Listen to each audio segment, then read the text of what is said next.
शिव कहते हैं कि हर आदमी के स्वभाव में भिन्नता होती है। उसकी यह भिन्नता उसे दूसरों से अलग पहचान प्रदान करती है। ऐसे में कभी कभी कुछ चीजों के नजरियों को लेकर आपस में विरोधाभास की स्थिति बन जाती है।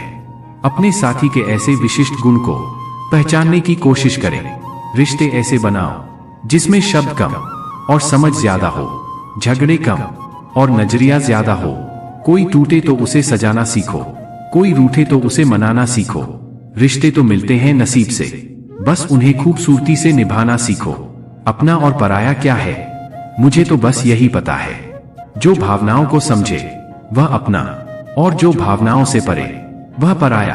प्यार इंसान से करो, उसकी आदत से नहीं। रूठो उनकी बातों से, मगर उनसे नहीं। भूलो उनकी गलतियों को, पर उन्हें नहीं, क्योंकि रिश्तों से बढ़कर कुछ भी नहीं। जो दूर रहकर भी पास हो वह अपना, और जो पास रहकर दूर हो वह पराया। 1 मिनट लगता है रिश्तों का मजाक उड़ाने में, और सारी उम्र बीत जाती है एक रिश्ते को बनाने में। मित्रता एवं रिश्तेदारी सम्मान की नहीं, भाव की भूखी होती है। बशर्ते लगाव दिल से होना चाहिए, दिमाग से नहीं। दुनिया का सबसे बेहतरीन रिश्ता वही होता है जहां एक हल्की सी मुस्कुराहट और छोटी सी माफी से जिंदगी दोबारा पहले जैसे हो जाती है। सख्त हाथों से भी फिसल जाती है कभी नाजुक उंगलियां। रिश्ते जोर से नहीं, प्यार मोहब्बत से पकड़े जाते हैं। रिश्ते कभी जिंदगी के साथ साथ नहीं चलते, रिश्ते एक बार बनते हैं और फिर जिंदगी रिश्तों के साथ साथ चलती है। रिश्तों में अपनेपन की भावना के खातिर ही व्यक्ति एक दूसरे पर मर मिटने तक को तैयार हो जाते हैं। एक मां के अंदर प्रारंभ से ही अपने बच्चे के प्रति बेहद अपनेपन की भावना कायम हो जाती है। उसे अपना बच्चा सारी दुनिया से प्रिय एवं सुंदर लगता है।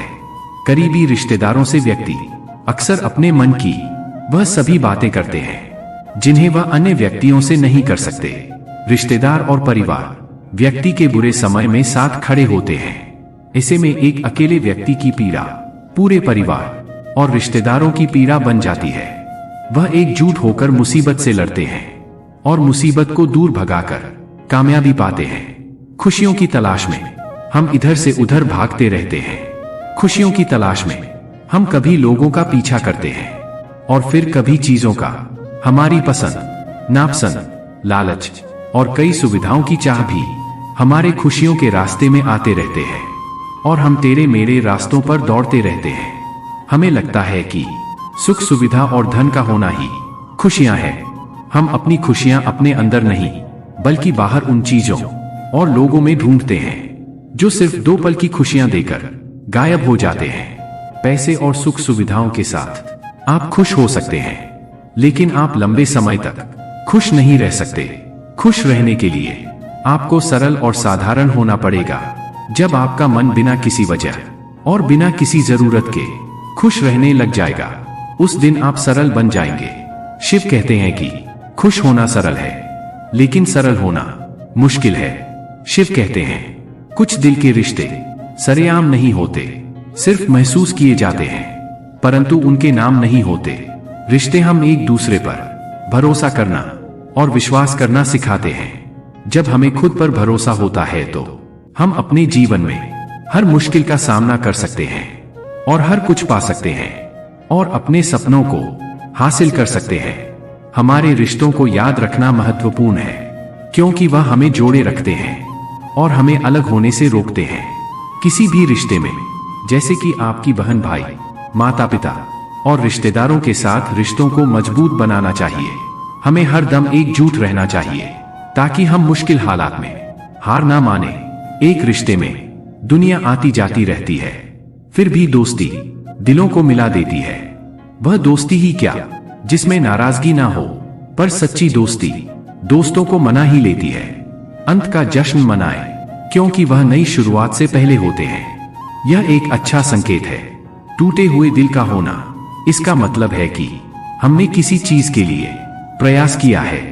यदि यह तुम्हें नष्ट कर रहा है तो यह प्रेम नहीं है, यह खराब रिश्ता है। आपको उस समय की तुलना में अधिक अकेलापन महसूस कराएगा जब आप अकेले थे।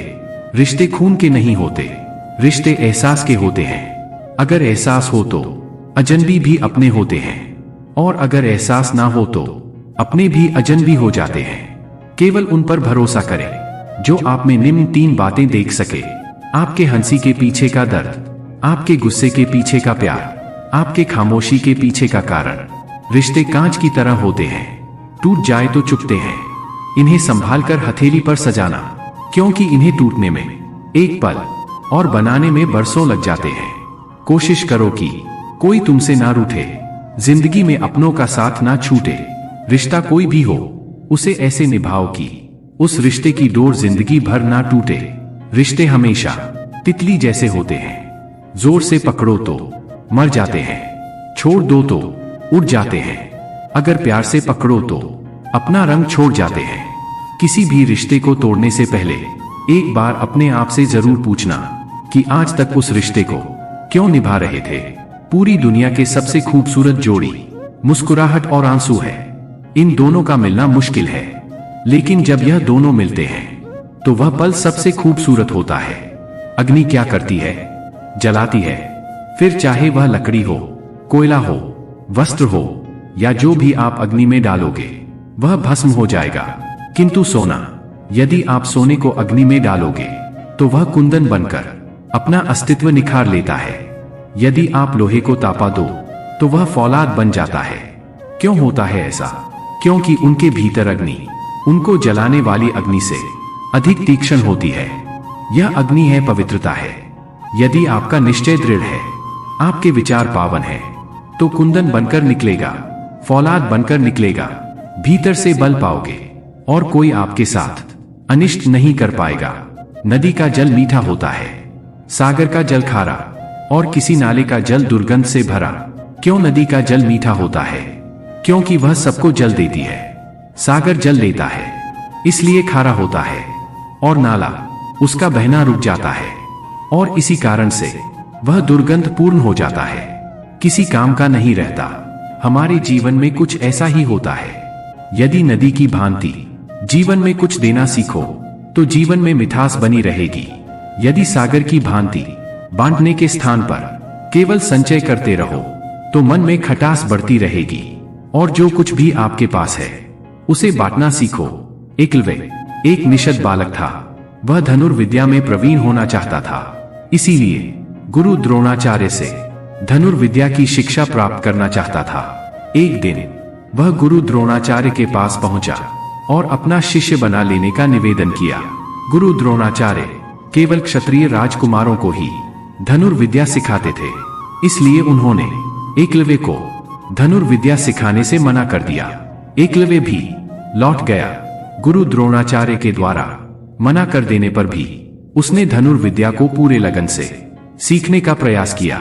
उसने मिट्टी से गुरु द्रोणाचार्य की प्रतिमा का निर्माण किया और उसे अपना गुरु मानकर धनुर्विद्या का अभ्यास करने लगा। गुरु द्रोणाचार्य पांडव पुत्र कौरव को धनुर्विद्या की शिक्षा दे रहे थे। एक दिन वह 5 पांडवों को लेकर जंगल में गए। एक कुत्ता भी उसके साथ था। जंगल में जाकर कुत्ता भौंकते हुए एकलव्य के आश्रम में घुस गया। एकलव्य उस समय गुरु द्रोणाचार्य की प्रतिमा के सामने धनुर्विद्या का अभ्यास कर रहा था। कुत्ते का भौंकना उसका ध्यान भंग करने लगा। उसने बाणों से कुत्ते का मुंह इस प्रकार बंद कर दिया कि कुत्ते को कोई चोट भी नहीं आई। कुत्ता जब गुरु द्रोणाचार्य और पांडवों के पास पहुंचा तो उसको देखकर सभी दंग रह गए। वो उसके साथ एकलव्य के आश्रम में पहुंचे और एकलव्य को गुरु द्रोणाचार्य की प्रतिमा के सामने धनुर्विद्या का अभ्यास करता हुआ पाया। गुरु द्रोणाचार्य ने उससे पूछा, क्या कुत्ते का मुंह बाणों द्वारा तुम ही बंद किया है? तो उसने हाथ जोड़कर सिर झुका लिया। गुरु द्रोणाचार्य उसकी धनुर्विद्या से बहुत प्रभावित हुए और उससे पूछा, तुम्हारा गुरु कौन है? एकलव्य ने गुरु द्रोणाचार्य का नाम लिया। गुरु द्रोणाचार्य चकित रह गए। उन्होंने कहा, मैंने तो तुम्हें कभी धनुर्विद्या नहीं सिखाई, तो मैं तुम्हारा गुरु कैसे हुआ? एकलव्य ने उन्हें बताया कि वह निषाद पुत्र है, इसलिए गुरु द्रोणाचार्य ने उसे धनुर्विद्या की शिक्षा देने से मना कर दिया था।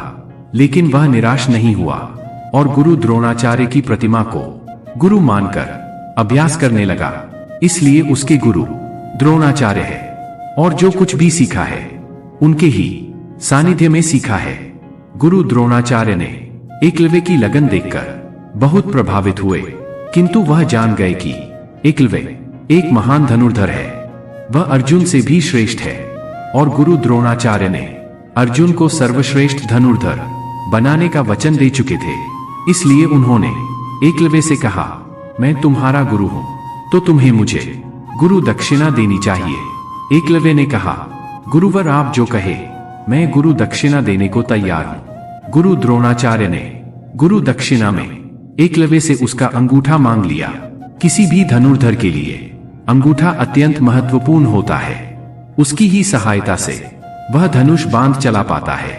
गुरु द्रोणाचार्य के अंगूठा मांगने के पीछे की मनसा यह थी कि एकलव्य अर्जुन से अच्छा धनुर्धर ना बन पाए। एकलव्य ने एक क्षण भी नहीं सोचा और अपना अंगूठा काटकर गुरु द्रोणाचार्य को समर्पित कर दिया। उसके बाद वह बिना अंगूठा के ही धनुर्विद्या का अभ्यास करने लगा और उसमें भी वह निपुण हो गया। इस कहानी से हमें यही सीख मिलती है कि समर्पण, लगन और दृढ़ निश्चय हो तो किसी भी परिस्थिति में सफलता प्राप्त करने के महत्वपूर्ण तत्व होते हैं। जब हम किसी लक्ष्य की ओर बढ़ते हैं तो समर्पण हमारे मन और शरीर को एक मानसिकता में लाता है, जिससे हम विफलता के डर से मुक्त होते हैं और हमारी ऊर्जा एकजुट होती है। लेकिन यह दर्शाती है कि हमें अपने लक्ष्य की प्राप्ति के लिए अपनी सारी मेहनत और उम्मीद लगानी चाहिए। यदि हम सिर्फ अपने लक्ष्य की ओर सिर ही फेर देते हैं तो हमारे सपने कभी हकीकत नहीं बन सकता। इसके साथ ही दृढ़ निश्चय भी महत्वपूर्ण होता है। जब हम दृढ़ निश्चय से काम करते हैं तो हमारी संघर्षपूर्ण शक्ति बढ़ती है और हम किसी भी मुश्किल से निराश नहीं होते। जीवन में सफलता पाने के लिए समर्पण, लगन और दृढ़ निश्चय के साथ मेहनत करना आवश्यक होता है, चाहे हमारा लक्ष्य कितना भी मुश्किल क्यों ना हो। दोस्तों, इस वीडियो में बस इतना ही। मिलते हैं अगली वीडियो में। अपना ख्याल रखिएगा। हर हर महादेव।